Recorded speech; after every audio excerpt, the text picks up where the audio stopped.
আমার যেহেতু সিলেটবাসী আমরা সবসময় সিলেট আসলেই চেষ্টা করি সবসময় দরগায় একবার আসার জন্য এবং মাজার জিয়ারত করার জন্য এবং কিছুটা অবশ্যই আমি আমার বাবার জন্য দোয়া চাওয়ার জন্য এসেছি। আমি আশা করি যে আমি আমার বাবার জন্য যতটুকু, আমি একা না, আমার আশেপাশে সবাই মানুষকে সহ আমি যতটুকু দোয়া চাবো আমার বাবার জন্য, আমি বিশ্বাস করি যে সেটাতেই তার হয়তো অনেক বেশি লাভ হবে। এবং আমি আশা করি যে আমার সাথে সকলে যারা এখানে অবস্থান করছেন সকলেই আমার বাবার জন্য দোয়া করছেন। আমাদের বিশ্বাস আমাদের বাবা ফিরে আসবেন, এটা আমাদের একটা দৃঢ় বিশ্বাস। এবং অনেকেই আপনারা জানেন যে কথিত আয়নাঘর থেকে বা সিক্রেট ডিটেনশন সেন্টার যেগুলো আছে সেগুলো থেকে অনেক মানুষ বেরিয়ে এসেছে এবং তারা বেরিয়ে এসে অনেক সময় বলেছে, অনেক সময় না, তারা প্রত্যেকেই বলেছে যে তাদের সাথে আরও অনেক রকমের মানুষ সেই রকম ডিটেনশন সেন্টারে ছিল। সুতরাং তাদের ভাষ্যমতে এবং তাদের এক্সপিরিয়েন্স অনুসারে আমরা অনেক আশাবাদী যে আমার বাবাও সেখানে গুম নামক কারাগারে বন্দী আছেন।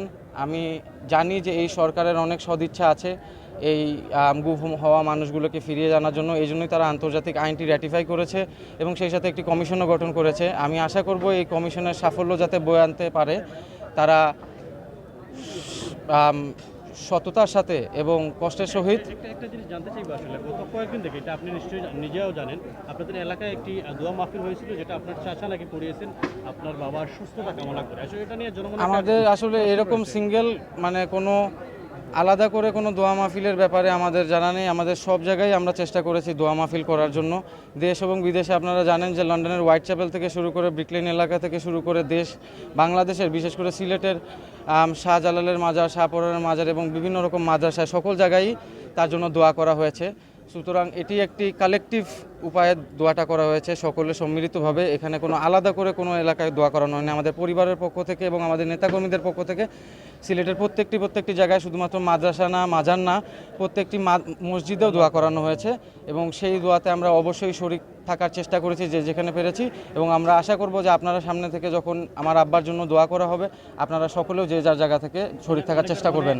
অনেকের মনে প্রশ্ন রয়েছে এবং বিশেষ করে সোশ্যাল মিডিয়ায় যে ইলিয়াস আলী সাহেব জীবিত আছেন, চিকিৎসা চলতেছে, এরকম গুজন আছে। আমাদের কাছে এরকম কোনো ইনফরমেশন নাই যে তিনি চিকিৎসা চলছে বা তিনি, অবশ্যই আমাদের কাছে এতটুকু বিশ্বাস আছে যে তিনি আছেন এবং তিনি আমাদের কাছে ফিরে আসবেন। যেহেতু এখন 17 বছরের একটি জালিম সরকারের পতন হয়েছে ছাত্রদের আন্দোলনের মাধ্যমে এবং একটি নতুন সরকার গঠিত হয়েছে, অন্তর্বর্তীকালীন সরকারের প্রধান doctor Mohammad Yunus Nobel laureate, তিনি দায়িত্ব নিয়েছেন এবং তিনি দায়িত্ব নেওয়ার সাথে গুম হয়ে যাওয়া মানুষদেরকে ফেরত আনার জন্য তিনি কিছুটা হলেও আন্তর্জাতিক আইন র্যাটিফাই করে এবং কমিশন গঠন করে তার সদিচ্ছা দেখিয়েছেন। আমি আশা করি তার সদিচ্ছাগুলো যেন সাফল্য বয়ে আনতে পারে এবং আমরা যাতে আমাদের প্রিয়জনকে ফিরে পাই। শুধু আমি আমার বাবাকে না, আমাদের ড্রাইভার আনসার আলী গুম হয়েছে, আমাদের এলাকার দিনার জুনেদও গুম হয়েছে, আমরা তাদেরকে ফেরত চাই। এবং আরও বাংলাদেশে সে যেসব ডকুমেন্টেড 667 জনের উপরে যারা গুম হয়েছেন তাদের সকলকেই আমরা ফেরত চাই।